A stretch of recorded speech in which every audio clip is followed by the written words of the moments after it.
It's Feedback Friday, and I am back from China. This is the first Feedback Friday in a month and a half. I can't believe I've been gone that long and not doing this for you. These are my very special glasses. This actually means you will make a lot of money, so it's very appropriate for today. And what's nice is I can flip them up and look at you in a different way. So anyway, this is my little China gift. Anyway, today on Feedback Friday, we're going to look at paintings and we're going to give you feedback on those paintings. Let's look at those paintings right now, see which ones we've got. We have a castle. What else do we have? We have a flag. What else do we have? We have a ship. Oh my. We have a hat and gloves, or whatever. We have a lilies, and we have a portrait. Okay, so we got a lot of stuff. We're going to tell you what we can do to improve those paintings. Each of them is very good. So when you watch this, you're going to start seeing things that you have as problems as a painter by seeing us critique other people's paintings. So remember, we want to be encouraging. We want to encourage you. We don't want to beat you up. We just want to help you see some things that you can improve. A critical part of painting is getting that feedback, because we can't see our own mistakes. I can't unless I put my paintings away for a year or something, and then sometimes I see them. But we can't really see what's drawing the eye, what's distracting us from the goal of the painting. And for me, it's easier to learn when I see other people's paintings critiqued than my own. I know that seems a little crazy, but I tend to get a little defensive, and I'm making excuses, and then I'm not listening because I'm doing that. So I'm trying not to look bad. You know how that goes. So anyway, we're going to go through these paintings and help you see painting more clearly through the eyes of other people's paintings. And so let's get this show. Wait a minute. Let's get this show officially started. It's Art School Live with Eric Rhodes.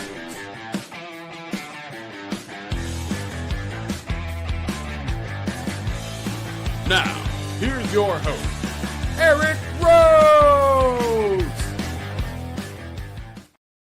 Welcome to Art School Live. We're here every weekday at 12 noon, including today. And on Fridays, we do feedback. We love doing feedback. We love teaching you guys art. We believe anybody can learn to paint and draw. And we've had 5 years of lessons every weekday for 5 years. And millions, almost 18, 20 million people seeing these lessons. And so the goal here is teaching you to paint and helping you get better. And so on Mondays, we have marketing. On Fridays, we have feedback. And in between, we have lessons from top artists. And so you want to tune in every day, and you can subscribe to this program by going to YouTube and looking up Art School Live and hitting the subscribe button. And give me a follow too. That'd be fun, because you can see all the crazy things that I did in China for the last 3 weeks, almost 4 weeks. And give me a follow on Instagram or whatever you happen to be on. I'm on most of them as well, although I don't post as actively on some of the secondary ones as I do on the primary ones. Okay. So I'm the publisher of some art magazines and newsletters. I'm oftentimes a competition judge, some of the biggest competitions in the world. I'm an artist coach. I have a mastermind group where I teach artists how to build their businesses. I've got decades of painting, and I've got decades and decades, far too many to talk about, of running businesses and launching products and helping others with their advertising and promotion. And I have literally built some mega brands, personally been involved in those, and coaching companies and so on. So I'm here to help you. And that's the goal here. So I offer a different perspective. But there are rules. My biggest rule, of course, is no drama. We need a big graphic that goes, no drama. Well, we'll work on that. Anyway, the rule is that you always want to be kind to people. I had an art teacher one time came up to me, and he said, Mr. Rhodes, I hate to tell you this, but you really shouldn't become a painter. You really don't have what it takes. And it destroyed me. And I didn't paint for probably 2 years after that. And then I couldn't let go and I wanted to try it out. But you get teachers out there, some of them they're probably all well-meaning, but some of them can be mean. We had somebody come to the plenary convention one time and they were doing critiques and they were mean. And that just, we didn't want that. So we haven't had them back in that role since then. So we don't want to tear somebody up. We don't want to destroy them. We want to give them hope and help them get the learning that they need so that they can grow. Everybody's at a different stage. We cannot judge anyone. We're here to help you. We're not here to devastate you. And so that's what this is all about. I couldn't paint. I couldn't draw a stick figure. I felt like we had to have natural talent. And after trying, I convinced myself I didn't have what it takes. Don't do that to yourself. You can do this. You can do it. You got to find the right instruction. And that's how I built my entire business for the last 20 years on helping people succeed with training and some of the different things that we do, events and so on. So you can do this. There are great teachers. There are lousy teachers, but it all boils down to giving you hope and giving you encouragement. And we hope that you'll tell us your stories. Go into the chat and tell us your stories because we'd love to hear them. There's nothing personal here. Anyway, we're going to get right to it. It's hard for me to provide feedback when I'm in here with my tablet and my pen when you guys are in the comments, because I'm not necessarily able to look at them. I'm looking at paintings, but keep it positive. Okay. You guys, when you're in the chat, go in there and say, here's what I would do. Here's what I see, but be nice about it. Be nice. Okay. If you want to submit paintings for to be critiqued, go to streamlinepublishing.com. That's my company /feedback. And if you make changes and you want to show us the before and after, that we would love to see that. Just make sure the images are big enough. Okay, so we're going to do this. Let's pull up the first image. First image is a castle, and it's a pretty nice image. I like it. I don't know that I can find any problems with it. Let's just pull it up in, see if I can find a black and white version of this castle. And let's pull it up and take a look at it. All right, so one of the reasons we look at black and white is because the values are something that we really want to understand. And we evaluate the values and we evaluate the composition. Hello. So it strikes me that the values might be a little bit off. It feels like the values in here, the brights are not standing out enough, and I think if we get some darks against those, that might help. This just feels like it's getting lost in here a little bit, and I'm not sure why. We'll figure that out when we go to the color version. But let's look at composition. The first thing I like to do is I like to go dead center and ask myself, is there anything dead center? That's a little bit off center there. That is problematic, and there's nothing dead center here. This is lining up with this horizon line, but that's not an egregious thing, so I wouldn't think that's an issue. The next thing I like to do is I like to look at the thirds, equal thirds, and say, okay, does this work out? You've got your focal point, which is this, I think, primarily in one of these thirds. If I were going to move this flag, I'd probably move this flag in this tower over here, so that it goes as a secondary point, but that may not matter. Let's also ask ourselves, let's look at the angles. Is there a strong vertical line? And the answer is yes. The strong vertical line is either this strong vertical line or this one.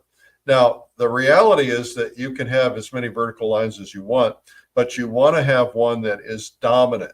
Right? So how do you make one dominant? Well, typically it's probably because one is longer than the other. So this is probably dominant, but that may not be where you want it to be. Is there a strong angle? Yes, there's a strong angle. So that's a strong angle there. Is there a strong horizontal? I guess kind of not really. I mean, these trees are not a horizontal. There's a sense of horizontal here. There's a sense of horizontal here. And then, is there a strong spot of light? No. not really. I mean, here maybe, but not quite as strong as it could be. And is there an arch that's kind of moving the eye back around? Well, I guess this cloud could kind of be it, but I think we could use a strong horizontal. So we'll figure that out too. But anyway, I think, this is primarily what is supposed to be the focal point. And so this is where we want to bring all the attention. And so as we look at the values here, first off, I like to have good, strong darks up in front. And you've got a pretty good, strong dark in here. I would like to see this a little bit darker here. And I would like to see a little bit darker against, you've got a strong cloud in here anyway. I'd just like to see that a little bit darker. And what that will do is it'll make that stand out. Let me just show you if I can figure out how to get this cloud just a little bit darker. Let's go in there and say, maybe I can get rid of this red first. Okay, so get this cloud just a little bit darker, and it doesn't have to be everywhere, but you can, if you just get that darker on that edge, that'll make that light stand out quite a bit more. Do you see how that works? All right. Anyway, let's go to the color version and see what's happening. So let's go back there so we can find it. All right, here we go. So the one thing that I noticed, Eric, I'm sorry to interrupt you, but your mouse is actually in the middle of the painting. Yep. So the one thing that I noticed is that when I first looked at this painting, my eye was immediately drawn to this flag. And there's a lot of chroma over here, meaning color. And so what's happening here is this was drawing a lot of my attention. And I think this is where you want to draw the eye. So what you might want to consider is, and by the way, I know you're painting from your reference and you're painting what you see, but you don't want to have two focal points. So what you might want to consider is moving this flag into here, and maybe it would be a little bit smaller because of the distance between the two, but maybe moving that flag into here and then getting rid of this one completely. That way it's not drawing the eye, even though that's not what you saw. And I think that would strengthen this quite a bit. The other thing is you've got some nice chroma in here, but you could use a little bit more chroma in here. So chroma is, of course, the color, the intensity of the color. And so what I would probably ask myself, I'm always trying to figure out how can I create drama with light.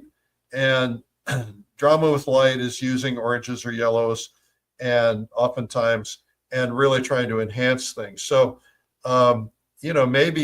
maybe I would try to create a little bit of drama with some of this light to really kind of make that stronger.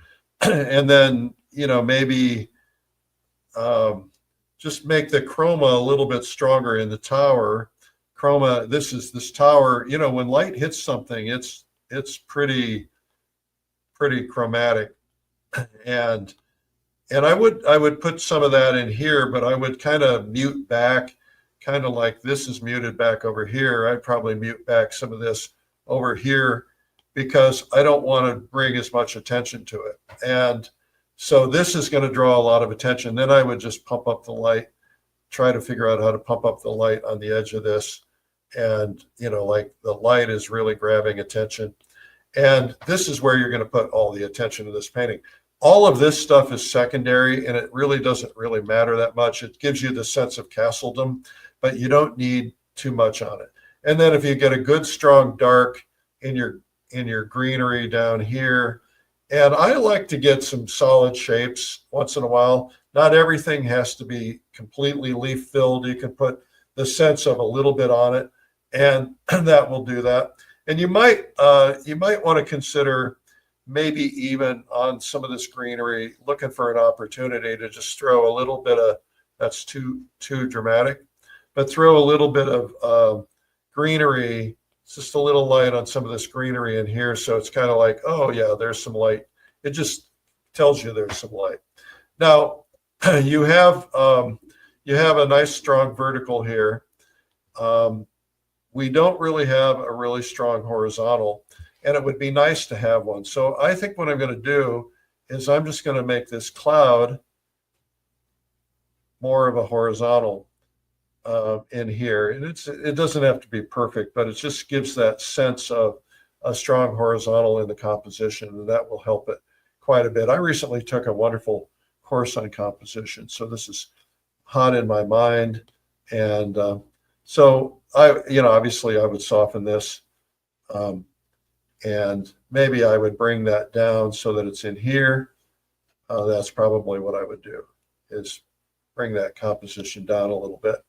And if you have too much of this light in the sky, you're going to draw the eye up there.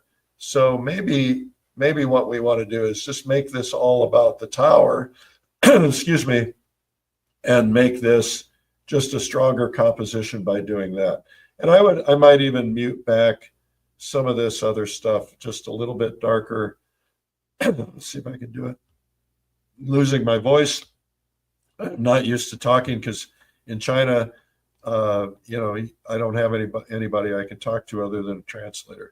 So by just darkening this stuff a little bit, giving it a sense of darkness, and then I would really pump up the dark on the other side of this and some of the darks in here to really create some drama in there. Anyway, that's kind of what I would probably do.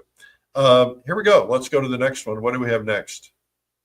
We have the American flag planted on the moon. Oh, I don't know. I can't tell what it is. It's obviously at the top of a mountain. All right. This is lovely. Nice job on this. This is David from Missouri. David Skaggs, it looks like. Congratulations, David. When I look at this from a distance, first off, the very first thing I see is the flagpole. And it really is well rendered. It's well done. It really stands out. And but it's getting lost on the black and white version. It's getting lost in here. Let me show you. See how these values are blending in here? This is all getting lost in here. So I would probably look at what can I do to lighten these values against that flag. And so maybe lightening this stuff up, just maybe even lighten it a little bit more. Distant values do that anyway. And so if you get some distant values in there, and you can smudge this around and make it blend in and make it feel like it's natural, but that will help set the flag apart just a little bit. The other thing I would do is I would probably move this flagpole. Let's see if I can get this color. I would move this flagpole up just a little bit more, just so it stands up, or I would move the mountain down. And that way, you're really pulling the eye in. They got a nice vertical here, get a good dark on that vertical, and a nice shadow shape going in here. But you got a lot of other stuff going on in here, and my brain is like, I don't know what this is. I don't know what this is. I'm seeing these telephone poles. I'm guessing this is a ski slope. And so it's really kind of fighting all of this. And I'm not so sure it's giving you much, unless you're really trying to tell the story of a ski resort. I might just kind of take that stuff out and not focus on, really making this about that. I might even bring the snow up just a little bit so that the bottom of the flag is really standing out. I might even bring it up just a little bit here, and then in here. And so you could kind of take this terrain and kind of point it up towards this flagpole. All of that kind of supports that. You got all this grass and stuff in here, and it's nice, but it's not necessarily supporting everything. So let's look at this from a composition standpoint and see what that does. I think this is really a lovely painting. First off, you have not got this centered. That's a really good thing. I do the tic-tac-toe board, and you've got your composition in here. I still think this is an important thing to do, but it's not always critical. And then you got to ask yourself, is there anything else that's really critical? And, really you've just got to have that sense of mountain in there. And I think that maybe the values on these mountains just are a little dark. So I go in here and I probably consider lightening a lot of this stuff up. Maybe the closer ones are a little darker. Get your lights. So this reads like distance. Now, when we go into the color version, that's going to be something else. The other thing is that you notice I just covered this right here, and that's kind of right at the edge of the painting. It's taking my eye out. So I just kind of like to get things at the edge of the painting so they're not pulling my eye out. Sometimes you put a tree or something in to kind of block it, so you don't want to take your eye out. Same with this white piece over here on the other side. Just kind of, figure out what we can do to keep the eye in the painting. Let's go to the color version of this right now. Well, I like the blues. I love the richness of looks like an ultramarine blue, and everything, feels really, really good. So I think I like this painting a lot. And when it's in color, you don't have to separate this flagpole quite so much. But whoops, hang on a second. We will see if we get this right. We will just stick this. Let's bring the sky down just a little bit. Maybe we can do that. Let's bring the sky down a little bit in here. That way we don't have to bring the flagpole up, and that helps that stand out. Now, remember, anytime you have a sharp edge, it's drawing the eye, and the background of these mountains are very sharp. So I'm going to soften these edges. That will help them go into the distance, but also the sharp edges are competing with your flag. And so look for ways that you can soften most of your edges to really tell the difference between a pro and an amateur. Most of it is about edges. And so not every edge should be soft, but you might want to consider in this particular case because of the flag. So I like this color right here, over here on the other side. See if we can find it right in here. And so I'm going to see if I can get that color pulled up. And then I'm going to just bring that in here and put that in here. I'm going to take some of this detail out around the flag because it's fighting the stars. And you can kind of leave some of it in there, but you don't need a lot of it there because you want that flag to really stand out. You've got a nice line leading up to the flag, but it's kind of distracting. So I'm just going to lighten this up just to give it a sense of lighterness. I think that makes a difference. I also think your darks over here are a little bit dark, just a little too dark, because you don't have a strong dark in the painting, and I would like to have a strong dark in the front. So you might want to ask yourself, okay, we know the sun is coming in this direction because of the shadow, but you might want to ask yourself, is there some way we can get a strong shadow from something else in here? Sometimes I just put them in anyway, just to kind of get something in here. And this is David in Missouri. So David, you might want to consider maybe there's something coming across here that is off camera that's creating a shadow. Or the other option is maybe we consider putting something in here just to kind of create a little bit of a foreground. So maybe there's, a little bit of a bush. Now it's not going to be a green bush like that probably, but maybe a little bit darker. So you get a good strong dark in here. And I don't like this because this is just taking me to this bush. But I think something is needed with a strong dark to out darken the darks in the background. And I'm not sure what that would be, but you could play with it. I don't think the ski resort stuff is adding to this. And so I would probably just get rid of it. Even if you leave the rest of the stuff in, with the poles, that works. But having that big dark blob there, maybe the other option is just to take that blob and see if we can just reduce it, just make it, whoops, that didn't work. See if we can just bring it down just a little bit so it's not drawing quite so much attention. Maybe a little bit of light on it if you really insist on it being there, but make it so it's not so sharp and just so it's kind of there. But I think it's a distraction, and so I would probably just take it out. That's what I would probably do. And then you've got this yellow line here. I don't know what that is, but just look for things that are distracting. These poles are a long way away over here. Let me point something out to you. These are tiny little poles, but you know those poles are big, right? And so the the problem is this grass looks really big compared to these poles, but you wouldn't see that much detail in that grass if those poles are that small. So I would probably go in here and I would just to create a sense of, I would probably, if you want a little of that grass showing through, I just soften that up, not put any little branches on it or detail on it, because it's throwing off the perspective.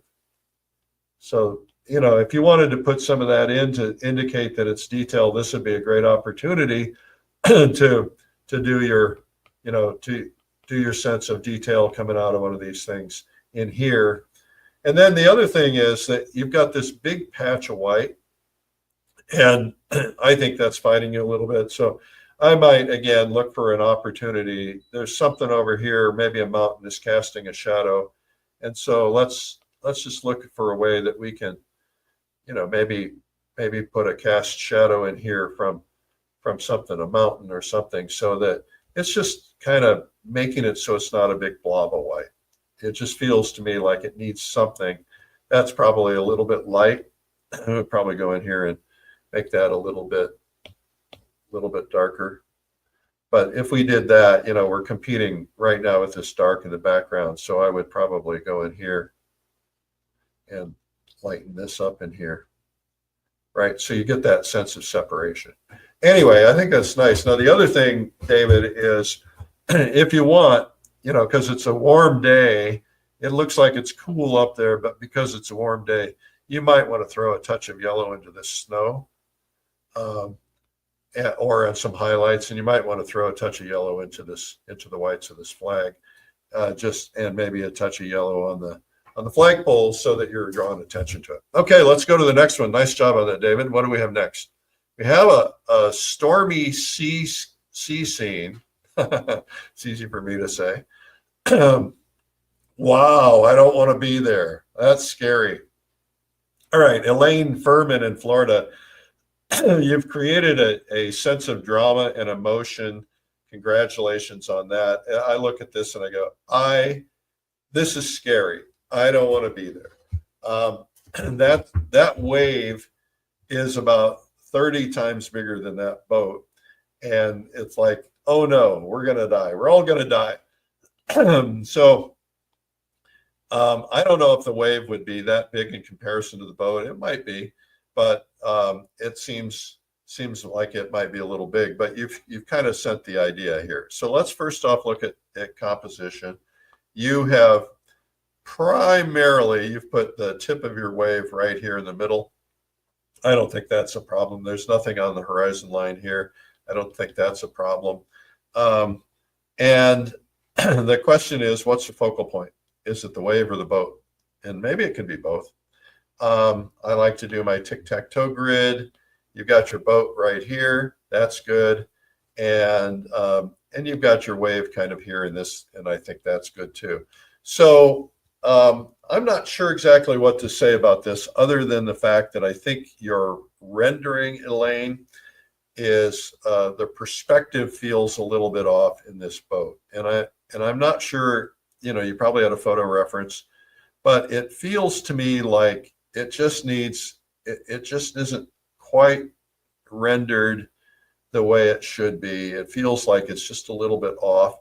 I don't have a reference to look at to figure it out, but I would probably look for an opportunity to, let's see if we can find a good dark in here.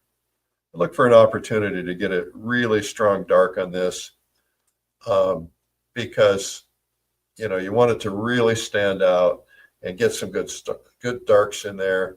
I think that will help it. I don't know what this is over here. It looks like maybe there's sails, and if so, I would probably figure out how to differentiate those a little bit more. Maybe it's taking this white line and carrying this white line over here so you can kind of outline your boat, get a good strong light on the edge of that boat. And then if they're sails, you've got to figure out how to make them read like sails. The other thing is that the part of the problem, the reason this boat's having such a hard time is the masts on the boat are really, really, really skinny. And so I think what I would probably do, Elaine, is just make these masts a little bit more prominent. Now, I think a boat with 2 masts is going to be probably a lot bigger, right? So check your drawing. See, just by doing that, it makes it look a little bit more realistic. And then, you know, so we don't have any sails up. We've got no sails, and we're just kind of like trying to ride out the storm. So I think that's cool. The other thing is there's just a lot of energy in this painting, and the energy is kind of nice, but it's like we've got this energy of this thing that's kind of going up over the flagpole, and we've got to ask ourselves, what do we want to draw attention to? And we want to draw attention to this wave. And so all this stuff in the background feels to me like it's fighting us. So let's see if we can just figure out a solution to this so that it's not fighting us quite so much. And that might be just creating a little spot of calm, not so much calm, but distance or something that will make this wave stand out. And that way, you know, we can make that wave feel like, wow, it's about to overpower this boat. That's not exactly right. I have to see your reference, but it feels to me like, you know, there's a lot of lines, a lot of bubbling white stuff. And one of the tendencies we all have a tendency to do, at least I do, is, you know, we see white and we put white, right?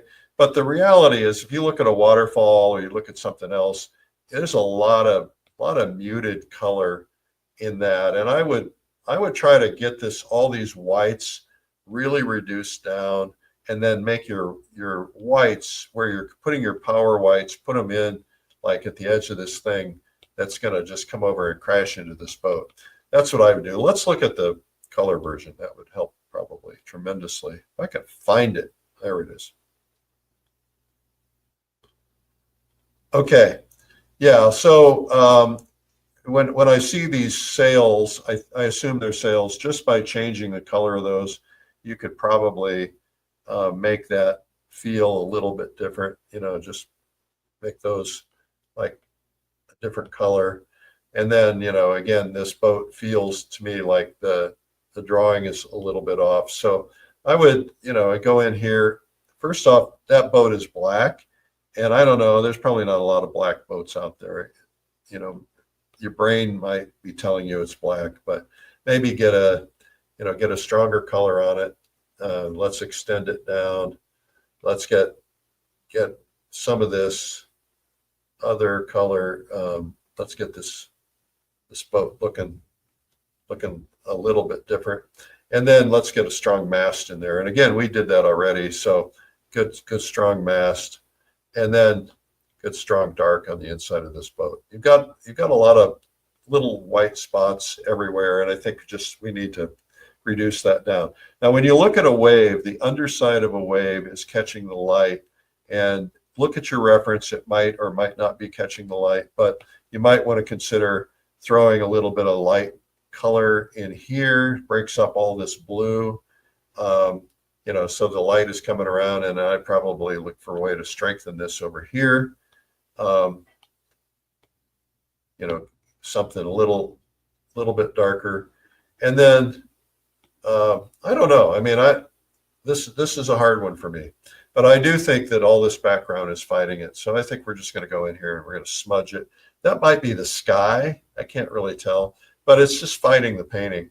So we're just going to reduce this back down to just try to really need to get that smudged a lot more.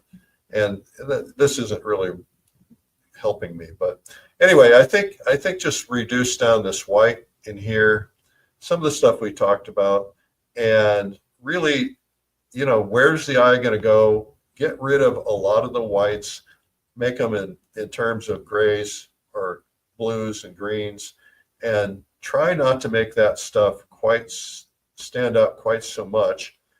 Just reduce it down so that when you do put a really strong white in, you want this strong white to be like at the top of this wave, so that's like, whoa, this is going to be crashing down on me. And I think just doing something like that, this stuff is leading me out of the painting, and so I think I would just look for a way to reduce that stuff down. It's not doing you any good. Get the stuff in the corners that's leading you out. Try to figure out how to get rid of it. There's one thing you might want to consider, and that is that typically what you want to look for is a light corner and a dark corner, and then a light corner and a dark corner. That will change your paintings. It's pretty amazing what it'll do. And let's have a little guy up here. Anyway, good job on that, Elaine. Let's go to the next one. Cowboy hat. So this is a still life of a cowboy hat. It reminds me of the style of Kyle Polson, who's one of the best cowboy, Indian, or Native American still life painters in America. This is Steve Easterwood. Congratulations, Steve. This is really lovely. I think that it's a really nice composition. It feels to me like I'm a little claustrophobic. It's like I need it to be, if you imagine that we made the painting a lot bigger, we expanded the edges out to the sides here. I can't do it in this tablet. It feels like it's just a little tight. I would like to see a little bit more air around it. That was the first thing that I noticed. Let's look at it compositionally. We don't have any issues with the center. We got a little bit of an issue here, but that's not too big of a deal, I don't think. Let's look at it from standpoint of the tic-tac-toe board, and that is, okay, you've got your focal point probably is a little bit off. I'd probably move this hat over just a little bit, and your Bible over. Your other focal point, I bring the spurs up to here. And then the boots, the boots are kind of hard to deal with, but you might want to move them back so that the toes are in here. But that's not critical. I think the thing that's feeling very obvious to me is that it felt a little claustrophobic. The other thing is the hat is so white and so bright, it's really drawing a lot of attention. And what I would like to do is figure out how we can make this just a little bit, give it a little bit more form. See if I can do it here, so that the light, I don't know where the light's coming from, by the way, I can't tell, but let's assume it's coming from here.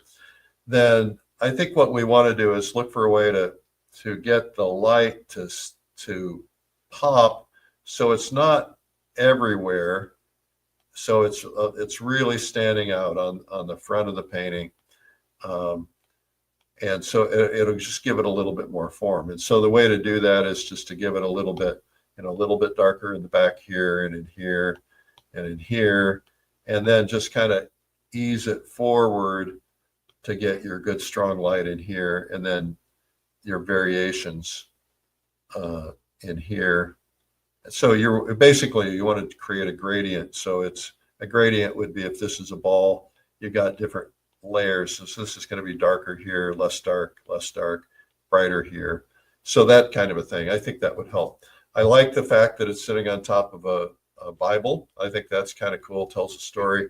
I like the spurs, and I like the boots. The boots maybe could stand to have just a little bit more highlight on them, just to kind of draw a little attention to them. I wouldn't get too much in there, but just put a little touch here and there might make a difference. Maybe a little touch on this Bible, and then a little bit more touch of light on these spurs. I think it would make a difference. We're going to look at the color version right now.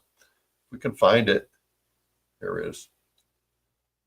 Okay, so yeah, okay, I still can't tell where the light's coming from, Steve, but first off, that's a white hat for sure, but I would probably go in here and get a little bit of color in there, just a little bit of color in this, and that'll help read like light.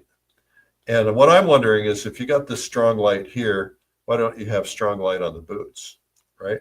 And I know you're trying to keep the boots muted back, but that's, you know, that's going to be something that you want these lights catching a little of that, these boots catching a little of that light, maybe a little color in these boots. So you've got the color up here, and that's kind of drawn my eye away. And I think what I would do is I'd probably look for a way to mute that color in here back a little bit more, because you're just trying to send it a slight indication that there's some light hitting it there. But then again, I would pump up the light in a couple of spots. Just a couple of little spots will make a difference. You know, just really, everybody wants to be blend things so much, but they're contrasting. I can tell on the color version that the hat does have a little bit more form to it, but I would probably just enhance that a little bit more. Look for a way to just make that, strengthen that, get this a little bit darker, and you know, that light falls off. The other thing is, watch your edges. If you would take this hat, you want it to go distant, soften these edges back here, soften this edge back here just a little bit, and that'll make a difference. And then, you know, just look for little things that you're going to trick the eye, that might be just little pieces that will help it out. The other thing is, I think that the floor of this, the bottom, whatever you call it, can't even think of it. It seems a little bit light. I guess it's really highlighting these boots, but I would probably look for a way to just reduce it. You've got it reduced down a little bit. I would reduce it down a little bit so that you're really bringing a lot of attention in here. And I might even look for a way to pump up this background. It looks like there's a shadow here. Maybe increase that light and dark back here. Let's just see what happens here. If you highlight that shadow a little bit more, this is probably not the right color, and increase the light back here just a little bit. I can't tell what that is. That a shadow of the boot, or is there a shadow of the hat? I'm not sure. Anyway, I think, you know, it's probably fine the way it is, but this has drawn a lot of attention in here. I might put a little bit of a light in here to send the signal that there's some light coming on, and I might reduce this down in here just a little bit so that it's just not quite so bright. And then I would look for a way to you know, put a couple of really bright spots of chroma, a rust or something on those boots. Okay, maybe a little separation over here. All right, good job on that. That's Steve. Good job, Steve. Who's next? Okay, now next we have this beautiful lily pad scene, and I like it. I think you've done a nice job on it. Congratulations. This is 𝗪𝗲𝗀 in Florida. John, you probably have a scene like that in Florida.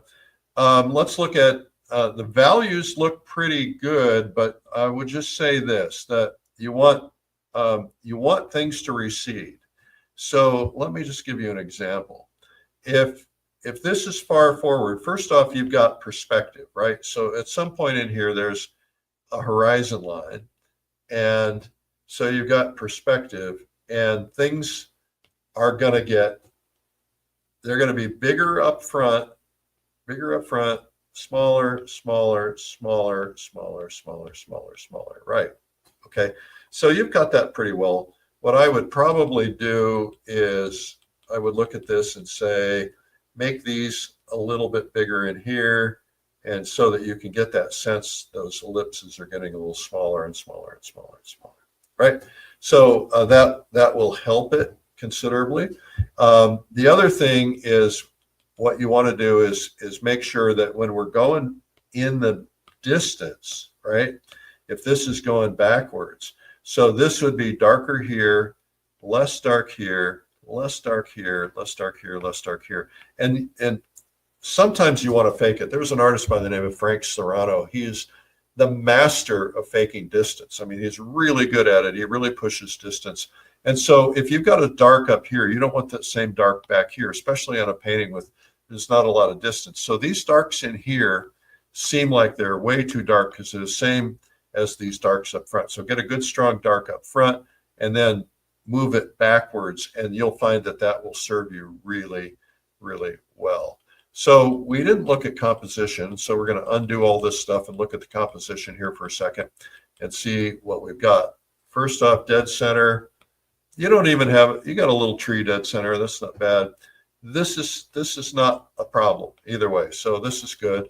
Now we'll look at the tic-tac-toe board, which is equal thirds roughly, and you're looking for focal points in here. This is a hard painting to figure out what your focal point is going to be because it's so much detail. But you might want to consider making one particular tree a focal point, or one particular pad a focal point. The other thing I would probably do is that they've got a lot of busyness in here, and so I would consider softening some of this back, not making all these edges sharper. Make the edges sharper, closer to where you want the eye to go. Soften things up a little bit. That will help it a lot, and especially in the distance, soften it up. And then, and of course, work on the blacks, because if you get these blacks, let's see if we can just make that point. These blacks, make this just a little lighter. That's a little too light. I'll bring it forward just a little bit, just to show you kind of what I have in mind, and then a little darker, and so that doesn't quite recede just right, but I would consider that. Let's go to the color version of it. Okay, so the color changes everything a little bit, because you've got your spots of light. Where is the brightest, most colorful spot in the painting? Ask yourself that question. I think it's right here in the corner. And if I were to take that out, then if I were to kind of make this all darker, this is where the brightest spots are going to be. You've got these colored flowers in here. I would, if this is your focal point, I would move your flowers over here. I would brighten these things up in here. I would mute this stuff back. I think let's just try that real quickly and see what happens if we do that. So let's take this brightest color, and oh, that's not even as bright as that back there. That's interesting. So we're going to just really pump up the lights in here with some variation of color. And then the lily pads are fun because you can really get a lot of color into them. And maybe let's get one that's just like totally super bright. And then let's take this stuff here and mute it back. I don't mean to destroy your painting. This is 𝗙𝗲𝗶𝗱𝘆 from Florida. But let's mute it back. Let's move these flowers out of there. And let's get the white spots on the edges away, because we want the edges to not, we want things to go darker. I would even look for ways to just darken some of this in the front a little bit more. Now what's happening is your eye is going over here. Now what I would do is, if you want your flowers in here, now, put your flowers in here. And so now what's happening is your eye is going over here, and that makes a difference. And then what I would do is I would look for a way to put I can't tell what kind of trees these are, but I would probably look for a way to put a spot of light. Let's see if we can find a way to get a spot of light on a couple of these trees, kind of in this zone. And then the others, I would probably look for a way I can knock them back just a little bit, and especially the ones on the edges, because what you want to do is you want to have this sense of, oh, there's a lot going on back there, but you don't want to draw the eye too much, because you want to kind of keep just look at this. Look as if you just take all this craziness in the background and you soften it up, and you just make it darker. Now look how that lily pad really stands out. And then I would soften these edges. And you might want a little reflection on the water. So you might want to just put a little couple of spots of bright, but I would put them, pretty close to the lily pads, to the brightness in here. Maybe you lead them back to one of these trees, and then you kind of put a really nice little bright little tree in there. But I like it this way. I think it probably reads pretty well. Okay, what do we have next? Oh, we have a portrait, lovely portrait from Yvette in New York City. And this lady is like, oh crap, he just broke up with me. Or, oh no, my Uncle Harry just died and he left me $100 million. I love the story. And I'm curious about the story. It's like, I can't tell from her expression if she's sad, if she's indifferent, if she's happy. And that's kind of fun. So I like the story, and I think the portrait is pretty well executed. So congrats to Yvette. I don't know exactly what I would do with this. I would say that I would probably look for a way to create a little bit more drama. It's pretty dramatic. Compositionally, I think it's really strong. You don't have her dead center. You have, if you were to look at the composition, she's kind of in here. This is a secondary point. That works out really nicely. So let's just play with this for just a second. First off, where's your darkest dark? Do you know? I know. And the darkest dark is right in here. But I might just, I think what's happening is that there's a little bit too much blending going on. I would like to see a little bit more dark in a couple of spots. That just enhancing these darks will make a big difference. See just how doing that made some drama. And then I would probably look to just enhance some of these shadow darks just a little bit more. And that alone creates some drama. Now, if we can figure out how to take some of these shadow shapes, these are probably a little bit too light, but if we can figure out how to take some of these shadow shapes and create a little bit more form, that will help. And then you've got the ability to really create some drama with this just by making this just a little bit darker, right? And so, and of course, your photo reference might be different than that, but it will help considerably if you can do that.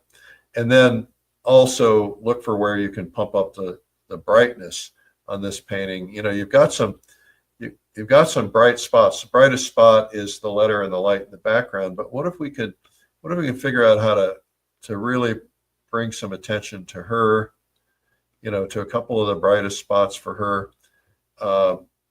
And then, you've got a bright spot on the letter, bright spot on her hand, because you want the hand to be noticed, maybe a bright spot on the hand there. This is, I'm just getting extreme here for just a second. Just want to see what happens if we really push the light. And what happens, now this is not finessed, but what happens is it dramatically changes the painting. So if you got in there and you look for a way to do that,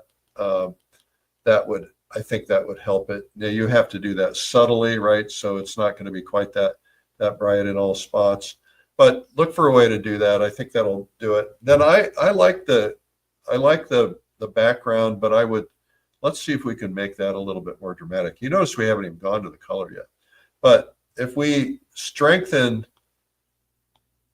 first off, I like this line goes right here, this angle.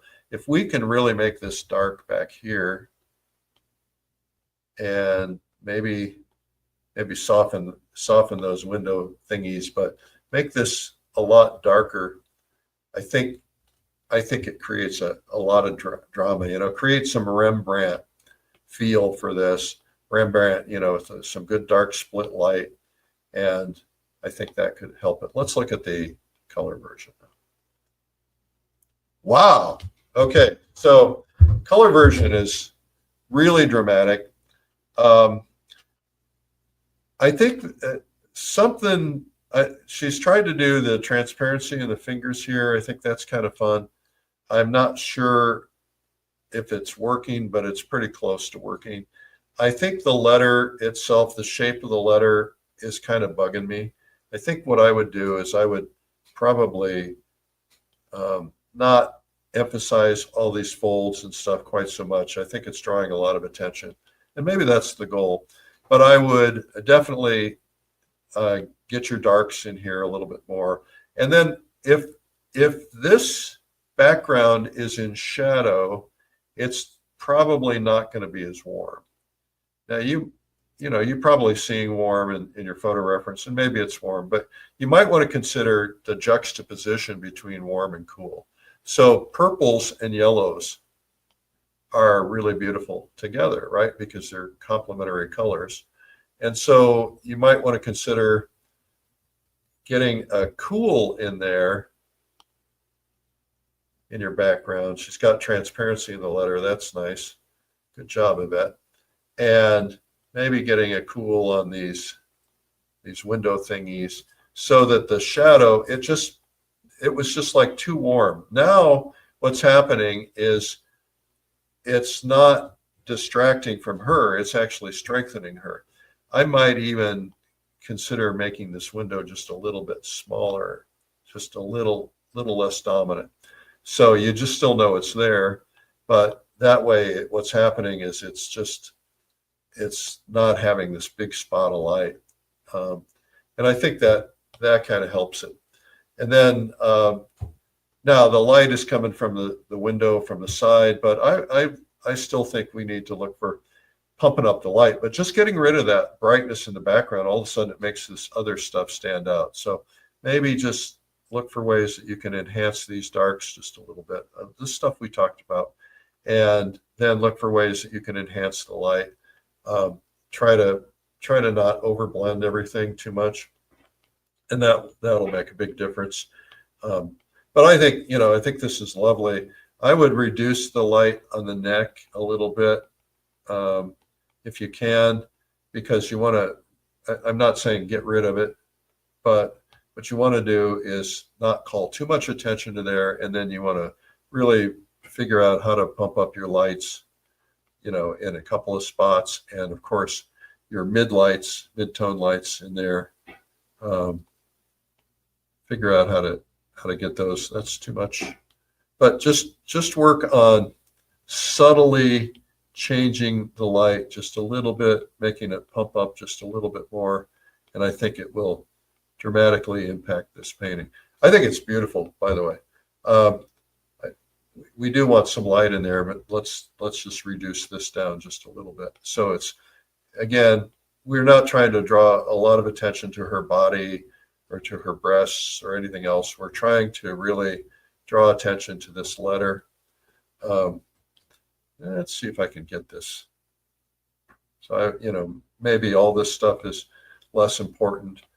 This hand is less important. And then this letter, probably I would just kind of gray this back just a little bit more, so that you're really getting the edge of that letter. I would soften this, of course. Anyway, I'm out of time. I'm just nitpicking and noodling, and I think there's a little things we could do to this that would strengthen it. But you really want to draw attention to the edge of the letter and to her face and her attitude. She's also got this beautiful red hair, and so I would probably look for a way to highlight a couple of spots in there that really draw, have that light. Maybe even what Dan Gerhart's might do is Dan Gerhart's might like put like a glow around her. So you could play with that, and then really put a little bit of emphasis on this edge of this letter. So it's like, okay, now it's all about the letter. Beautiful job at that. Okay, do we have any more? Well, I hope that was helpful. I got a couple of things I want to tell you about real quickly. I didn't have a composition prepared for today, so sorry about that if you were expecting it. Just got back from China, crazy, still jet lagged. That's my excuse. I can't use it for much longer, but I'm going to use it today. First off, we've got some really cool things to do. What I do is I run a company called Streamline, and I'm an artist, and I create things that I would want as an artist. So I have conventions, I have artist retreats, I have online events. I have a company that has over 700 art instruction videos. We just have all kinds of stuff. Of course, Plein Air Magazine, Fine Art Connoisseur Magazine, 6 or 7 newsletters. And so we've got stuff going on. We're trying to be, really there for you as an artist and give you fun things to do and ways to meet other people and connect.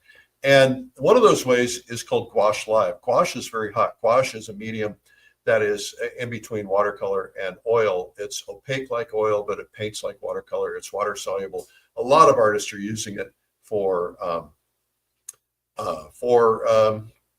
travel. Couldn't think of it. See, jet lag. And I used it. I took it to China with me, and I actually, three of my paintings were. One was put into a museum for their permanent collection in China, in a pretty big city, 21 million people in China, at a pretty major museum. And I had done this gouache painting of this Chinese town with lanterns and things, and it rocked it. And it was in gouache. And then I did a couple other watercolor paintings, got accepted into another show. So gouache is really hot, and I like it for travel because I don't have to worry about heavy oil paints and all the tubes and all the solvents and all that stuff. And I still paint in oil, but I love to paint gouache. I like to paint watercolor too, but gouache gives me a chance to do something different than traditional watercolor. We have an event coming up called Gouache Live. It's coming up in August. It's a one-day event. It's about 8 hours. We have Scott Christensen and some other really incredible artists who are going to be teaching. I can't name all of them right now, but you can see them on the screen.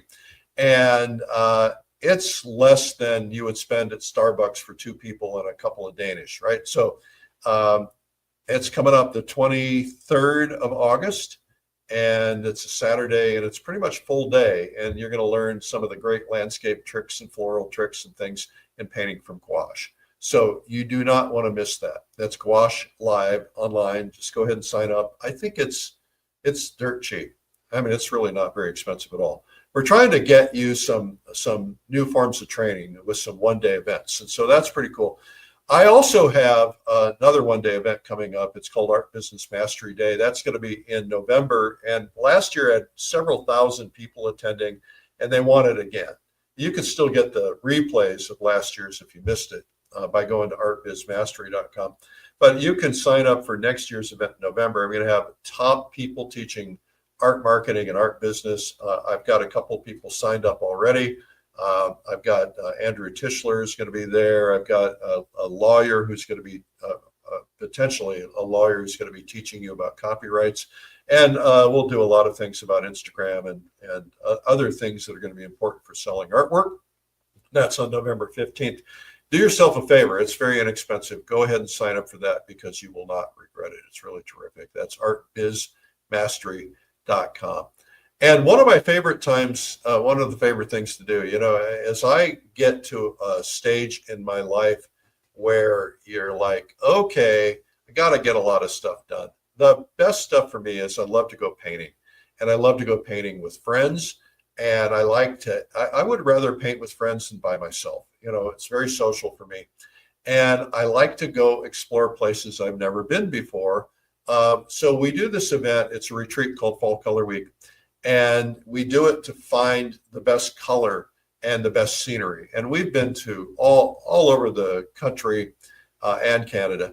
And this year we're going to a place called Door County, which everybody in the Midwest is like, oh, that is like the coolest place ever. It's on Lake Michigan, a lot of lighthouses, a lot of big rocky cliffs, and it's filled with color. And we've got this incredible resort right on the water that we're taking over. And we still have a few seats left to sell. And so you should come to that. Reward yourself with a week of painting. It'll make you better. You'll meet friends. You're going to have a lot of fun. It's like summer camp. And we sit up at night and we do portraits and we sit around and talk and we do projects. We have a lot of fun. It's a lot different than my other retreats. And so check it out, fallcolorweek.com. If you are an artist or want to be an artist, I've got a free video for you. It's a couple hours long. It's a sample of some of the best things we've created from PaintTube.tv. It's called 97 Incredible Secrets. It is at 97artsecrets.com. And you can get a 97 Art Secrets, 97artsecrets.com/ASL. That's for Art School Live. And you got samples, but you get a lot of really good training from that. It's really very, very worthwhile. You can get DVD or free online viewing, streaming. If you want the DVD, you got to pay for the shipping. We don't charge you for the DVD, but you got to pay for the shipping. Quite frankly, a lot of people still doing DVDs, surprisingly so. I don't even have a DVD player anymore, but that's pretty cool. I hope you enjoyed Feedback Friday from Art School Live. We're here every weekday at 12 noon Eastern with demos from artists around the world, marketing advice on Mondays, and feedback on Fridays. And starting next week, let's see. Well, actually, I think starting next week, I'm just going to jump right in. I'll not be jet lagged, and everything's going to be really terrific.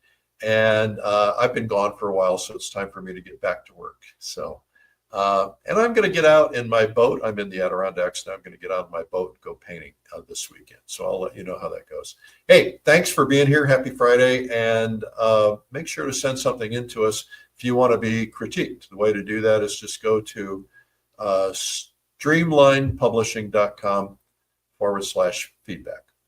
And we would love to see your paintings. And remember, stay positive. Look at those things and see if you can figure them out in your own paintings. See ya. Remember, where does the eye want to go? Where does the eye want to go? Take care. Bye-bye.